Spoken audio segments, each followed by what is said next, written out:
Let me tell you of the days of high adventure.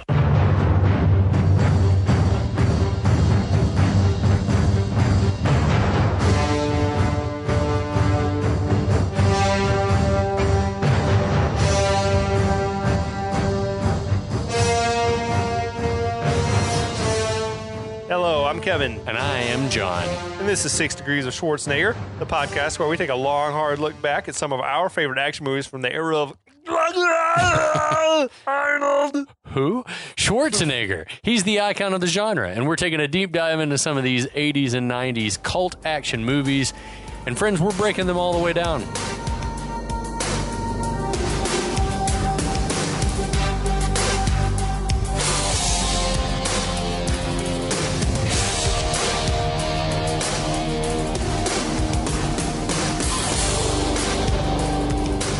Hi, John.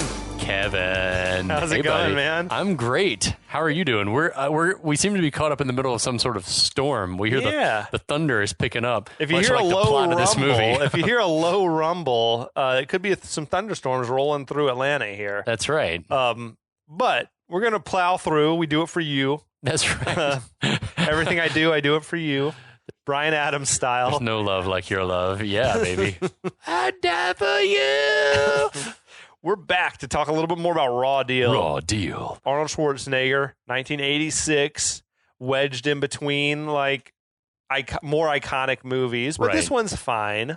I still want to know, I would love if we could get our hands on some history of this movie to know how long it had been sitting on the shelf in Dino's office. Yeah. And like, who was originally slated to star? Like, was it supposed to have been a different genre? Like, I would love to know more about Lee Marvin it. or some shit. Yeah, I could totally see Lee Marvin. In 1976. Yeah, something weird like that. But anyway, it ended up getting made and put out in the box office in 1986. I think it was rushed out as Arnold was on his ascension. That's right. I'll try to catch us up on what's been happening here. Tell us. This FBI agent, former FBI agent, I should say, Kaminski, Mark Kaminski. That's Arnold Schwarzenegger.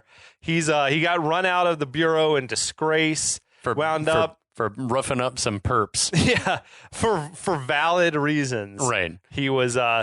He's lucky that he got to resign and not get prosecuted. So essentially there was like an internal affairs investigation for him basically beating a witness or beating a perpetrator. Death, it sounds like. Within an inch of his life, and they're like, hey, you can't do that. So we're going to either charge you or you can resign. You can resign and go be a law enforcement officer elsewhere. Yeah. So he settles in, North Carolina, somewhere being a small town sheriff. He's approached by a former colleague in the FBI, Harry Shannon, played by the dad from Christmas Story. His son was killed, who was also an FBI agent. Right. Son was killed by some gangsters out of Chicago when they were trying to kill a witness who was going to testify against them. So this Harry Shannon, he recruits Kaminski to abandon his life, abandon his wife, right? Go Small undercover, infiltrate this mob family, and bust him up from the inside. Also, this is all being done off the books, not official at all, fully illegal. He's also sort of like tangentially involved with a woman named Monique. Yeah. Kaminski is sort of in the middle of a mob war between the Patravitas and the Lamanskis. Right. He's trying to ingratiate himself to these guys, but they sort of don't trust him. Right. Especially Max Keller, the enforcer. Yeah. So he's, I guess, fed them a little bit of a idea of how they could steal back some money and drugs that were confiscated. He's like, let's bust in the police station and steal it back by faking a bomb threat. Right. And that's basically where we're at. It's like, they're like, yeah, the big bad is like buying into it and like, why doesn't everyone think like this fucking guy? It's really a very uncomplicated plot. Right. But I know I just made it sound very complicated, but it's really the most simple, basic plot you can imagine, to be honest. We're good. We're caught up. So yeah, the first bomb goes off and the wheels are in motion now for Patravita and his group to get the drugs and money that were taken earlier back. Right. So we open up at Patravita's club where Keller the enforcer, again, is pumping Monique, who Kaminski met earlier in the movie. She's like this sort of disaster club rat that just had been like hanging out, like losing money. She's bad news. She's had some sort of relationship with Max Keller, the sleazy bad guy in the past. She owes him a bunch of money. We're not sure like why she gets to just hang around, but she does. While owing all that money, they keep extending her more credit, it seems like. I don't know if she's like some sort of madam that works for the company or like what the deal is. And but she seems to be infatuated with Kaminski. She is obsessed with Kaminski is the vibe that I get. Kaminski seems to be sort of going out of his way to not let them consummate the relationship, kind of, because he's married, I guess. Yeah. Although his wife doesn't know he's alive. She thinks he's dead, so what's it matter? I don't know. Yeah, so we open at the club where Keller's pumping Monique for information on Brenner, that's Kaminski's alias. Right. And there's 80s excess all around. People in suits drinking bourbon, as are we, and champagne and all sorts of things. Man, Keller has got it bad. Yeah. He's like... Remember that horse we used to look at? I bought it. I bought it. Okay. What fine. the fuck does that mean? All right. A racehorse, I guess? So Keller is clearly jealous of Kaminski. He's also the proud owner of a new horse. Yeah. But like, what the fuck? But Monique points out that this whole charade for her, like basically casing Brenner was Keller's idea. She's been trying to get close to him to sort of vet him, I guess, for Keller. But we start to get the idea that she's like really into him. So fucking awful planning by Keller. Yeah, big time. Hey, baby, I'm so into this woman that I'm going to try to convince her to sort of get with another guy. Sometimes we hurt the ones we love, Kevin. So Keller says it was never meant to go this far, and that it was definitely supposed to be him and not Brenner that was like fucking her 5 times a night or some shit. Yeah, but I get the impression that hasn't happened yet. Yeah, like, has anything gone that far? And how? Is that what you think? I get the impression that they haven't He's just assuming. I think he's assuming because he's jealous. He's amok. He's an insecure man. So Monique says it's never going to happen between her and Keller. And then we get a great line. The only way we'll end up lying together is if we're run over by the same car. Brutal. That's awesome. One day, I hope a woman says that to me. It's like, I don't want it. Keller presses up on her, but like Kaminski shows up and puts him in the Vulcan death grip. I like that Keller immediately seems to go for his gun, like he's going to shoot. I'll fucking kill you. Yeah. Kaminski pulls his first. Max, I don't think we're going to be the kind of pals I'd hoped we'd be. I guess Keller was going to kill him right there in front of everybody. Also, I just think Kaminski is like supremely confident that he's not going to get shot in the back at some point. Yeah. Like he keeps fucking giving this guy a reason. Yeah, I agree. So Keller like skulks off. She says, I'm impressed. He says, I'm hungry. Okay. She's impressed by what? The fact that he almost shot a guy in the middle of a crowded I don't get that club? She handled Max, that he handled Max physically. I don't know. Some women enjoy confrontation happening around them. The kind of woman that they're painting her as being is into like men fighting and over drama. Her. Yeah, she likes chaos. So did you notice the people dancing in the background? They were doing like essentially the Teen Wolf dance that Michael J. Fox did. Oh my God. It was awkward dancing, awkward white people dancing. I love it. They probably said, let's do the Teen Wolf. Wait, when was Teen Wolf made? 85. Okay, that Would makes have been sense. right on time. Yeah, they that just probably out. came from a screening. That checks in downtown Chicago. So Kaminski and Monique are having dinner, I guess, at in the quieter dining room of the club. This club's got a lot of different areas. It's like the Roadhouse. What was that place called? Double Deuce. Double Deuce. There we go. Double Douche. Yeah. So they're having dinner, and she says she's just fishing. She wants to have a fight or for him to profess his love. She's like, the more we know each other, the less you want to see me, she says. I've definitely felt that way with women before. Yeah, but it's like it's only been 2 days. But the more it's like, yeah. But she's been like giving him every reason to not be interested. So Kaminski says he's been trying to protect her from Lamanski's goons. Those men in the store, they'll come back. I jotted this down because I think there's something grammatically wrong with this, right? He said, these guys from the dress store are going to be back, and I don't want you to be around when they do. Yeah. There's something wrong with that. There's a missing when they do be back. When they do be back. That's not a thing. There's something wrong. The tense was I don't want you to be up. back when they are, or when they. Or, it was like or the future present participle. Something was fucked up. You want to rewrite that sentence, but I think that Arnold delivered Close the line enough. in his head, and they were like, "Fuck it, we don't have any time. We don't have time." It was like in a Disaster Artist when they were doing the room, and he's like, "Oh hi, Mark." Oh hi, like, yeah. Holy shit, he got the line out. It's close enough. Lisa, why? Move on. Yeah. So she admits, she says, "I like you." And unless you're married, I'm not going in. I mean, she's putting it all out there, and it's like, yeah, ooh. She's letting it all hang out. In one way, I appreciate it. In another way, it's like, we just met yesterday. So he says, I am in fact married, Monique, and I have been for a long time. Talk about a mood killer. Is it a bad move for this undercover operator to admit to being married? Like, you don't want to give anyone any legit information about yourself. Right? I get the impression that Kaminski's being honest, like that he does. So this, but that it's he's like, trying to be upfront with her, that he trusts her, I guess, though he shouldn't. Probably No. we've seen, but I've not really sensed any actual chemistry or connection between them. Not really. Myself. No, I have on her part, but on his part, I think that he's just been like very respectful. He's been trying to like not let it happen. He's been trying to politely decline her advances. Yeah. Schwarzenegger, man, he's an interesting case. Yeah. I feel like his romantic chemistry in movies is like just hit or miss. Yeah. Like, I feel like he's either got it with the Money. person. Man, his chemistry with what was her name? With John Travolta's wife. Yeah. Kelly Preston. Yeah.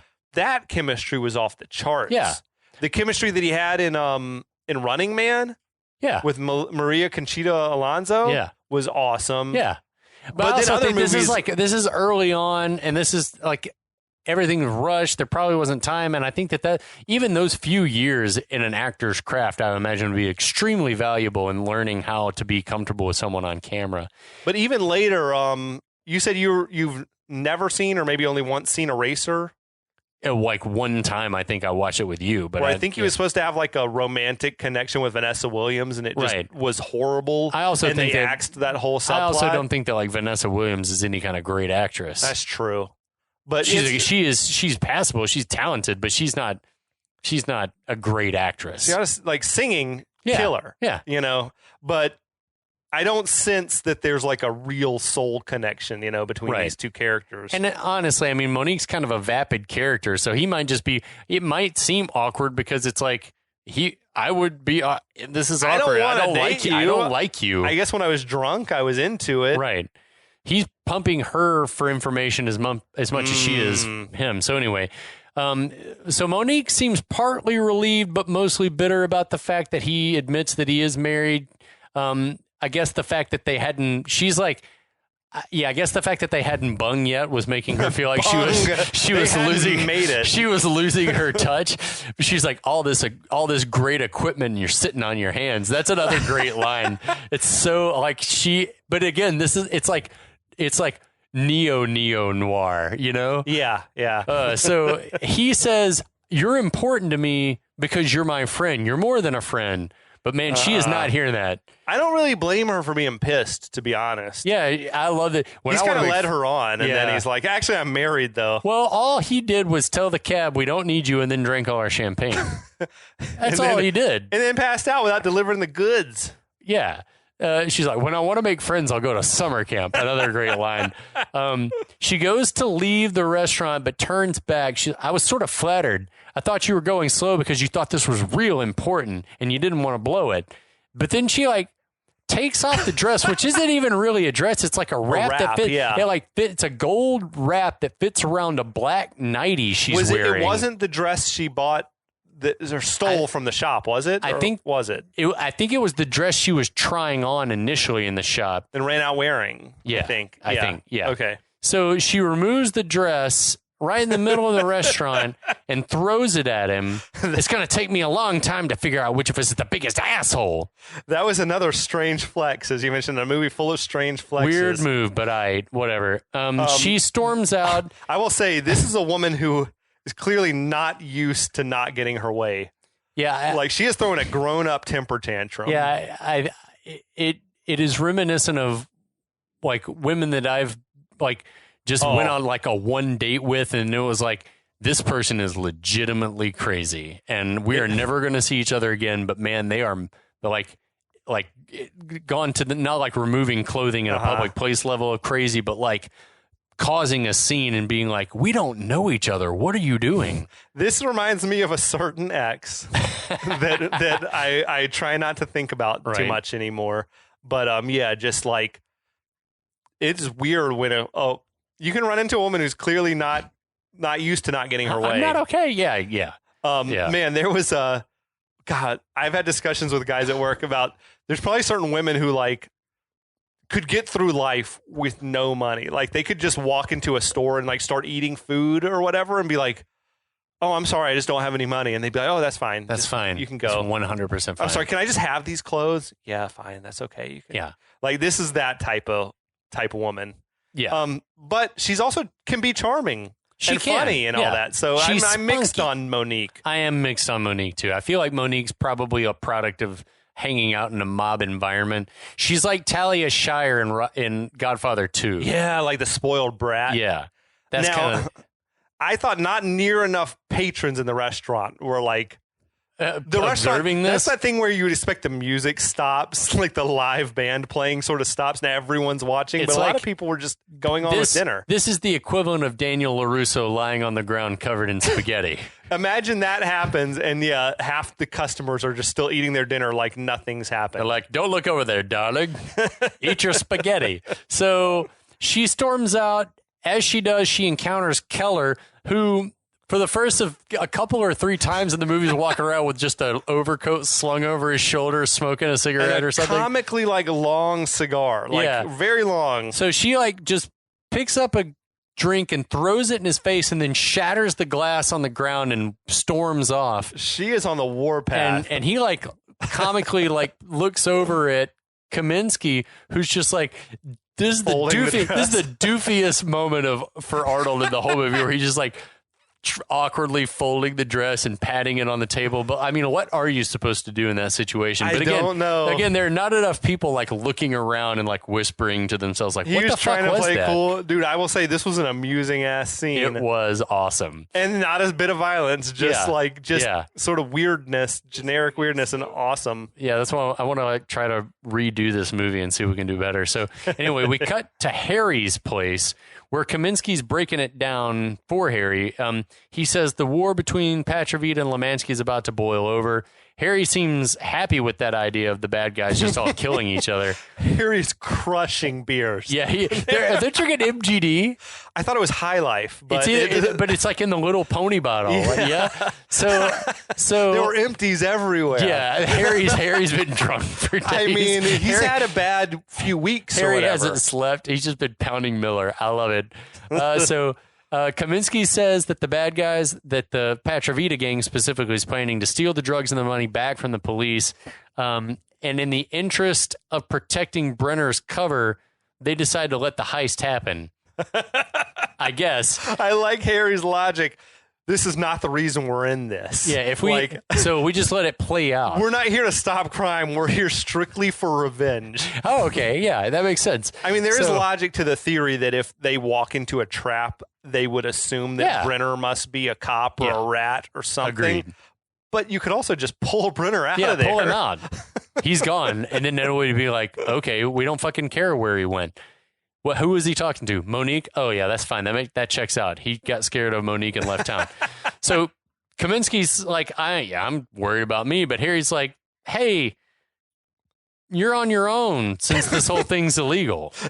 That's been the elephant in the room, I feel like, from the get-go. Yeah. Is it like, if something goes wrong, you're on your own because you're technically committing a crime by you're not working for the police, so you're just a gangster. Don't forget you blew up an $8 billion building earlier in the movie, like whatever the fuck.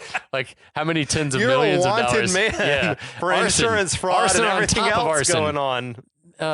Kaminski then's like, I kind of feel guilty about what this must be doing to Amy, his wife. Motherfucker. Who he's like, I almost called her. She thinks you're dead. Yeah, he's like, but then he rationalizes, if we stop now, then all of this will have been for nothing. And besides, if I show up and I'm alive, Amy would probably kill me. I like that he had like 5 seconds of indecision, and then he's like, quickly, nah, I'm on the right path. Yeah, no, this is the path for me. Let's go further down this road and see where it leads. We're too invested in the process. So Harry says, hey, are you going to stick with this? And Kaminski says, yeah, I'll carry on. He doesn't seem broken up about it, because then he begins like talking about how sweet the life of Joey Pussy Brenner is. He never had it so good as he does in this mob life. Talking about a lot of free time, lots of money, cars, women. I'm there, man. Like the free time thing alone, I'm like, yeah, you sold me. So he probably works like 20 hours a week max. Yeah. So Harry's like, just don't get too caught up in this thing. Keep your head. Are we supposed to think that he's starting to have doubts, Kaminski? Like that he's starting to fall in love with the gangster life? Nah, I think that he's literally just saying anything's better than my suburban life with Amy. Yeah. And cakes chucked at me. Yeah. Man, Amy was a gorgeous woman, and I don't really blame her for being pissed at Kaminski, the brutal cop. 5 years in probably the burbs. Probably a fucking abusive husband, if we're being honest. I'll X that out. It's probably true. We're not condoning that. That's bullshit, but I would not be surprised. I mean, if he's a man who loses his temper and goes overboard and like beats the shit out of witnesses, it's the roid rage. But I kind of get the feeling that she's just like he took away everything because of his behavior. She lost her life. It blew up their life. Yeah. Yeah. I don't blame her, to be honest. But anyway. So anyway, Harry says, keep your head about you. Later on, Keller and Kaminski are riding in a car. Keller's telling him that the heist is going to happen in an hour, and we're going to hit Lamanski at the same time as a diversion. I don't understand how this is a good plan. How is that a diversion? I don't, because the police will be like, holy shit, the other crime boss Lamanski's getting hit. Ignore this other thing that's happening. This is way more important. Well, he had to divide the police's attention. I guess. Bad Boys, the movie Bad Boys, sort of did the same thing in the opening where they were robbing drugs from a police impound. But they did it right, where they're like, we're going to dress a guy in a police uniform and shoot him and then call in, oh my God, there's a police officer who's been shot. Right.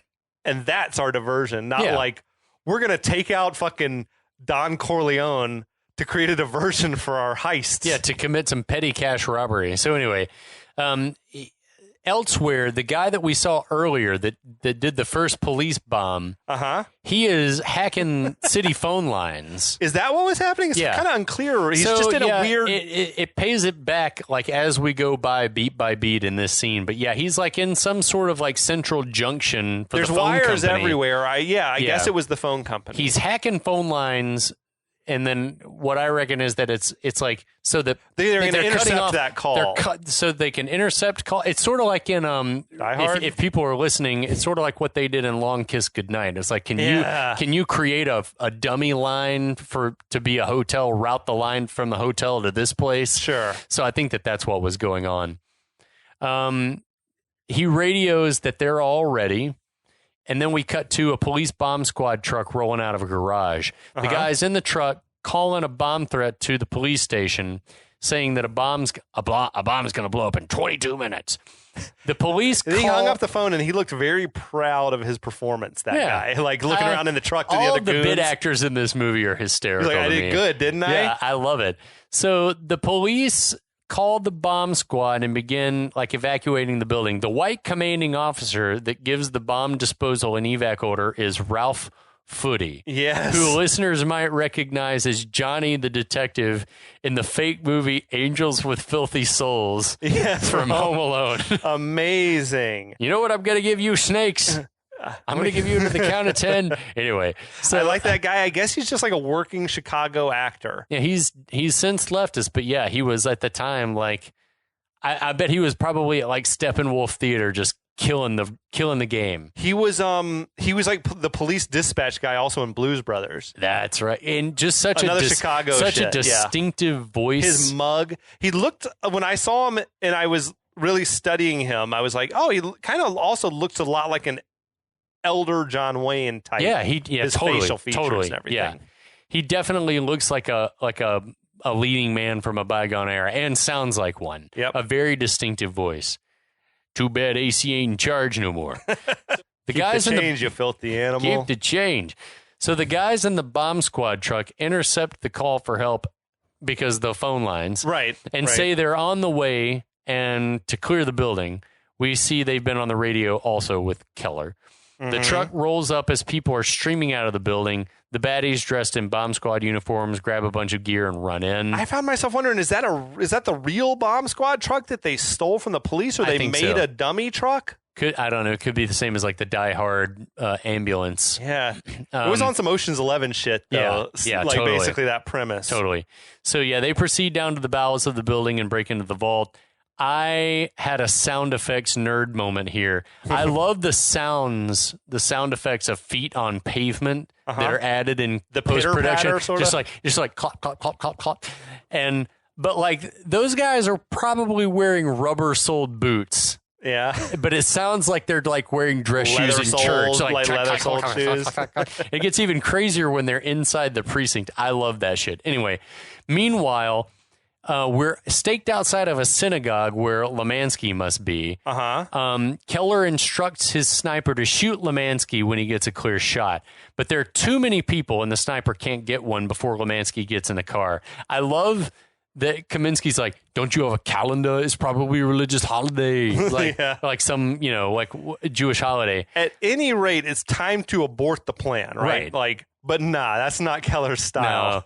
No. He's like, follow the car, but none too discreetly. We'll take him on the highway. Yeah, they peel out in front of God and everybody, pun intended, like not discreetly at all. So back at the police station, the baddies break into the safe, empty all the money out. I love when they blow the safe that everyone in the fucking neighborhood hears it, including the CEO. He's just like, oh, shit. I think that was like the bomb went off, right? That's my thought, that the bomb inside the precinct went off. Gotcha. That makes sense. And he's like, fuck, the bomb squad just died. Oh, fuck. Yeah. Yeah, the bomb went off. That makes more sense. I was thinking he knew. They blew the safe. He's like, fuck, we're fucked. So anyway, as Keller follows Lamanski's car, he says he's going to run him off the road. I love driving scenes in any movie, but I love driving scenes in Chicago. It looks like they're on the North Shore, up in the expensive neighborhood of town. I mean, this has gone from a bad plan to a worse plan. Yeah. Like, how are you going to get away with this? Yeah, it doesn't make it. Keller is essentially in a I think that he's sold on this mission because he thinks that, like, whatever happens, like, if I'm going to die, then Brenner's going to die. It's like... He's got Kaminski obsession, right? Yeah, big time. Even more than he's obsessed with Monique. We talk about all the time in these movies how obsession becomes a major plot device. And this is completely true for Keller of Brenner. Keller is obsessed. In these movies, how many bad guys could have gotten away with it, except that they're obsessed with the hero? Yeah. And I have to one-up the hero, or I have to best him. Hubris will get you. So Kaminski says your running the car off the road plan's not going to work because he seems to know that other car is much heavier. He has driven it. That's also true. We assume it's the same You limo. are astute. Yeah, that's probably the case. But Keller's like, fuck it. You shoot the driver not after you shoot the driver. This plan is foolproof. It's a terrible idea. So Keller tries to pit maneuver the car and fails. The chase is on. Kaminski's taking pot shots at Lamanski's car, but it's bulletproof. The bullets are like ricocheting off the glass. There's not a hint of surprise on Lamanski or his goons' faces. No. Like, they're just like, they look cool as a cucumber. Lamanski seems just inconvenienced by like some rough cornering, and that's basically it. It also seems like there's school buses everywhere all of a sudden. Like, I guess this is a weekday or whatever. Field trips to the field museum or to the whatever it was, the Navy Pier. Yeah. So where are the police? This is one of those moments that Ebert talked about. Well, but they probably... no one notices that all this shit's happening. The bad guys have control of phone lines. Oh, you think they've hacked the whole city? I think that they've hacked any call that's being routed to police about this chase is being diverted to one of a Petrovita thug. Let's chalk it up to that. Yeah. And not mention it again. Roger Ebert, if you're listening, I love you, but you were wrong. So the chase does continue through the Navy Pier, a great place to visit if you're ever in Chicago. I did some Navy Pier research on this shit. Okay. Because I was thinking to myself, like, that's like a heavy tourist spot, right? Yeah. And it is now. But maybe not so much at the time. In the 80s, it had sort of fallen into decline. I read that in 1989, the city sort of started working on ideas to revitalize that area. And in 1995, they sort of reintroduced the new Navy Pier with like Ferris wheels and everything. And now apparently it's like the second biggest tourist attraction in the city. That's awesome. Yeah. But at the time, it was sort of, you might have found it abandoned. Yeah, they were like trying to figure out what to do with it. That makes sense.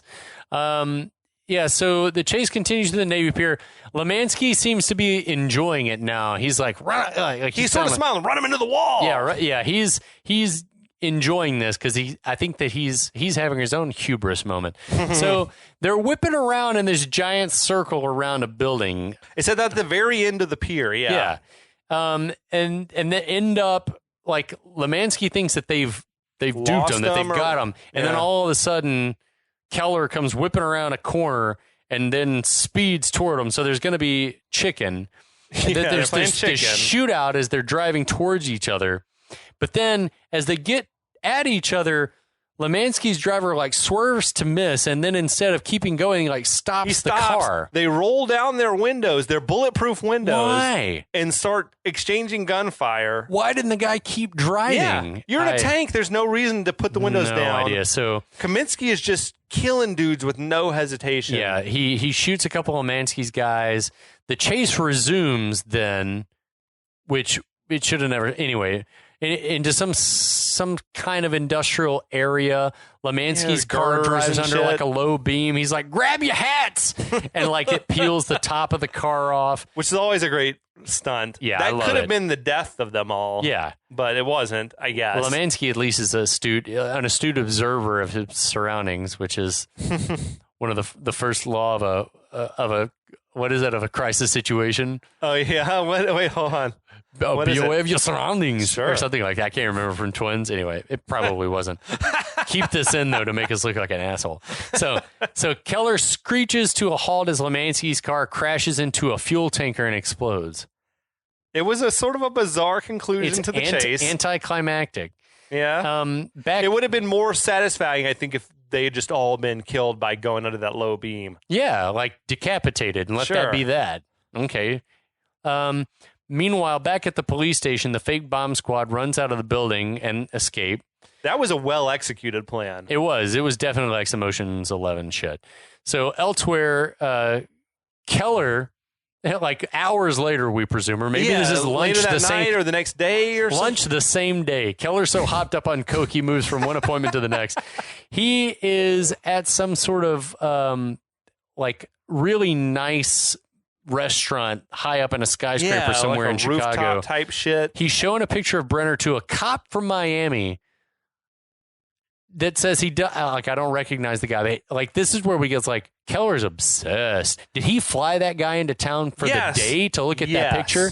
Fucking hell. Did you also notice that Keller had circled Kaminski in the picture? Yeah. What? Not me. This guy. It was just the two of them in the picture, and I'm one of them. Yeah, not me. Do you recognize this guy, the circled guy? Not the one who's not me? You can't, but you can't, like, yeah, he's so hopped up on cocaine, he's out of his mind. He's like, I don't want to confuse this guy. Do they have contacts in the Miami Police Department? Sure they do. Okay. Sure. I guess they are maybe importing drugs from they're South a national Florida. operation, yeah. Okay, whatever. So the cop says, I arrested Joey Brenner twice, and that man is definitely not Joey Brenner. Uh-huh. That's he's intriguing. Like, you've done your work, sir. Yeah. Here's your money. Yeah, Keller passes the cop an envelope full of cash. We cut to a funeral home. Patravita and Baxter, exclamation mark, are having a clandestine meeting among the caskets. A lot of caskets. The what? I guess it was like the showroom. Yeah, it is the showroom. It's like, pick your model. So Patravita is infuriated that law enforcement has infiltrated his crew without a warning from Baxter. Mm-hmm. Baxter says, no one got there by going through the proper channels, so how was I supposed to know? Now, I guess they're just taking Keller's word or his intel that Brenner isn't really Brenner as gospel. That's the only thing that they know is that we think that Brenner might be law enforcement, but all we know is that Brenner isn't Brenner. Ain't Brenner. Right. Yeah. So Baxter appears to have told Patravita that it's probably this Harry guy who's seeking revenge for his dead son. Harry's big fucking mouth got him in trouble. Right. So Baxter says, I checked Harry's work, and whatever he's doing is not on the books. Right. So there'd be no trail leading back to you, Mr. Petrovita, if Harry were to die. Meet an unfortunate end. That's some ruthless shit. And then Petrovita's like, so who's going to do it? You? Mm-hmm. No, he's like, I figure we could do it. He's like, no, there's no we here. Yeah, no. And then Keller walks around a corner, Steps out. carrying a coat over his shoulder like he is wont to do. Clearly had been outside eavesdropping, just waiting for his cue. I ain't been dropping a wee, Sir Otis. He says, let's make Brenner do it. Ooh. Petrovita likes that idea. Yeah, Petrovita's into it. Baxter tries to leave, but Petrovita says... He loves a fucking elaborate scheme, that Petrovita. Like a mouse in a maze.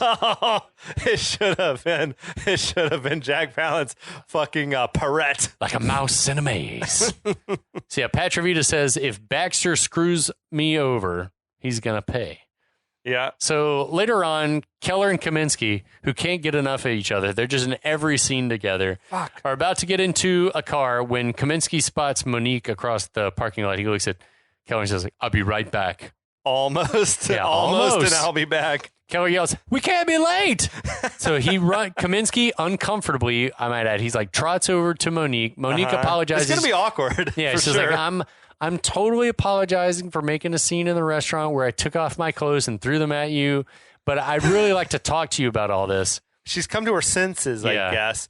I mean, honestly, she seems like a human being who could use just a friend. Yeah, absolutely. I get the feeling that she's sort of on her own. Agreed. So Kaminski gives her his keys, says, go to my place and wait for me to get back. She gives him a big kiss. I love that Keller is like just like lurking over there, like honking the horn, like, quit kissing, you sons of bitches. I did read the kiss is more platonic than romantic. Even though it was kind of a long kiss, I did think it was sort of like I understand that you're looking out for me and maybe we can never be a couple, but I appreciate the fact that you seem to have my best interests. Yeah, that makes sense. Kaminski gets in the car. As he does, he gives Keller this like stare down. Now, he definitely doesn't trust Keller, right? No. Plus, Monique had given him sort of like a warning almost. It seemed like, be careful. Or something like that. So Keller blows a kiss to Monique. He's such a creep. Then Keller... Dude, great skyline shot. Another all one. of this stuff in Chicago is like, having spent a lot of time in that town, it's like, it's such a great city. It's so atmospheric. It's like you see the wind whipping around them. It's the Windy City for a reason.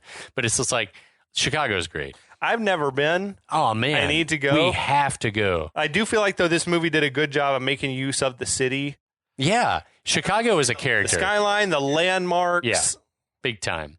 And, like, New York gets such a bigger billing in movies as the location. But seeing this movie take place in Chicago is like, it's endearing. Yeah. So then we see Keller, Kaminski, and there's a third goon in the back seat. Man, I've seen enough gangster movies to know, like, just, you never let someone ride in the back seat behind you. I'd have been like, you come sit up here, I'll ride in the back. Right. So, they drive up to a cemetery. And as they get out of the car, we see over, like, across the way, there's a funeral underway. We also see someone kneeling at a grave. Yeah. Kaminski says, like, who are we here for? And Keller says, just a cop. We're just here to a kill fucking cop. We're here to kill a cop. And Kaminski seems okay with it. Yeah. So they sneak up on the guy, guns drawn. We get like a cool like camera effect that you wouldn't. It's like a Hitchcock thing that you wouldn't expect to be. It was the Vertigo shit. Yeah, it's the Vertigo shot. So they sneak up on the guy, guns drawn. The man turns around and holy shit, it's Harry. Harry. Yeah, like Kaminski like muttered like Harry under his breath. Waste him, Keller says. And so the shooting starts. The priest performing the funeral next door dives into the open grave. That shit was amazing. Oh, my God. The third goon from the backseat wings Harry with a shotgun blast. Kaminski shoots the shotgun goon. Then Kaminski and Harry together gun down Keller, who dies in slow motion and weird sound effects. What was Kaminski going to do if it wasn't Harry?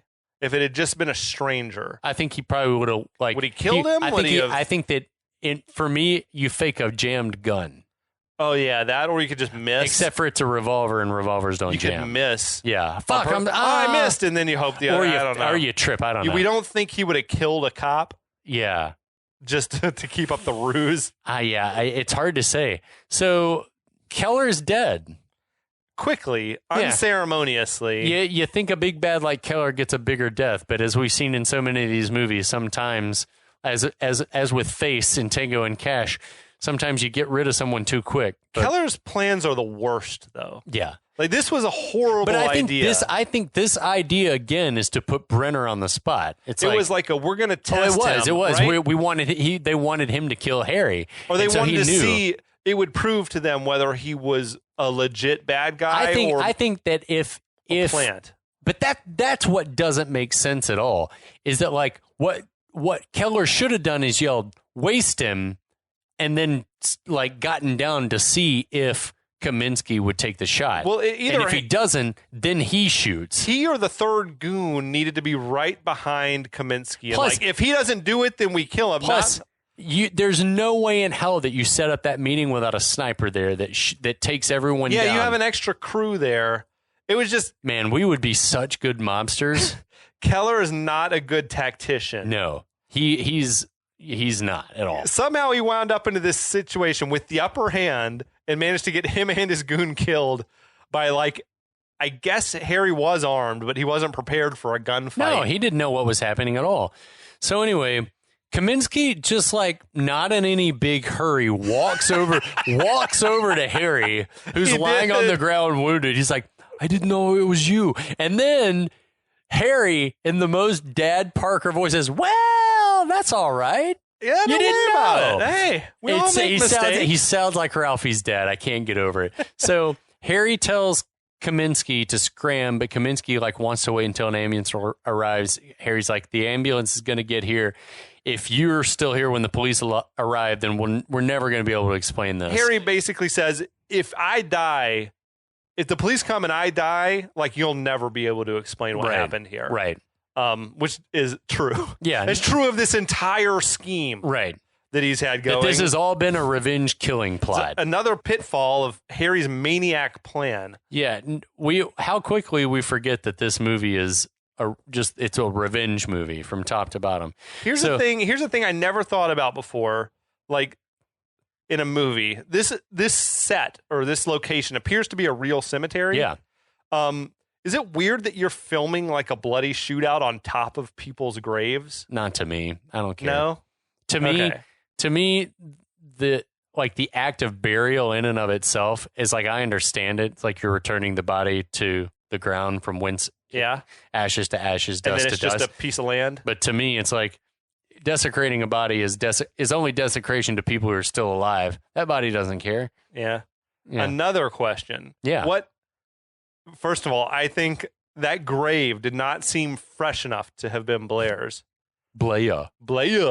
It was like fully, but how long has it been since Blair was killed in your mind? Maybe at this point, maybe 2 months. Okay. Maybe. Recent. Here's what I'll say.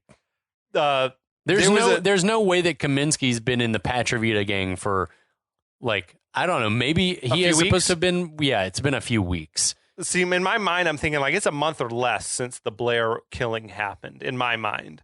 I could be wrong. Unless Harry has been stewing over it on a rampage for months and months and months. Which you might be right, because a year after. There was a date on Blair's headstone that said he died in December. Okay. And this movie is clearly... Almost a year later. It was filmed in fall, for sure, because the leaves were fall colors. It has to be almost a year later. Unless we just chalk it up to that's the producer's hoping you don't notice, and it is supposed to only be a month or two later. I would actually you buy think it is 10 months later or something I would buy like that it's about a year later. So he didn't approach Brenner for a good 8 months or something, 9 months after it happened. He couldn't let it go, and he's like... He's like, I got to get somebody to help me with this thing. And he probably couldn't find anyone. He's like, oh, wait, I know this guy who would basically kill a witness. I should get him to help me. He gets off on killing people. And that's what, I mean, that's the problematic part of this movie is that it really is. It's a dude that wants death. He wants revenge, and he goes and hires a guy that's okay with shit like that. He wants an extrajudicial killing, so he seeks out a a brutal cop I know this guy. to pay money to He's into it. to basically murder people in cold blood. It's fine. This is our hero. Right. These are our heroes. Right. So anyway, Kaminski says, "Okay, I'll leave, but I'll see you." But he's like, "I'll see you again soon." And I love the people like peeking up out of the priest peeking up out of the open grave. Is it safe to come out now? It was similar to the moment when he drove through the casino or wrecked the casino because the funeral goers just scattering awkwardly just pew, pew, pew. in their finest. And that, dear friends, we're not really sure how the rest of this movie is going to end. We're not sure how we got to this point. We know it will end, and we're going to take you the rest of the way. We'll be back. Once upon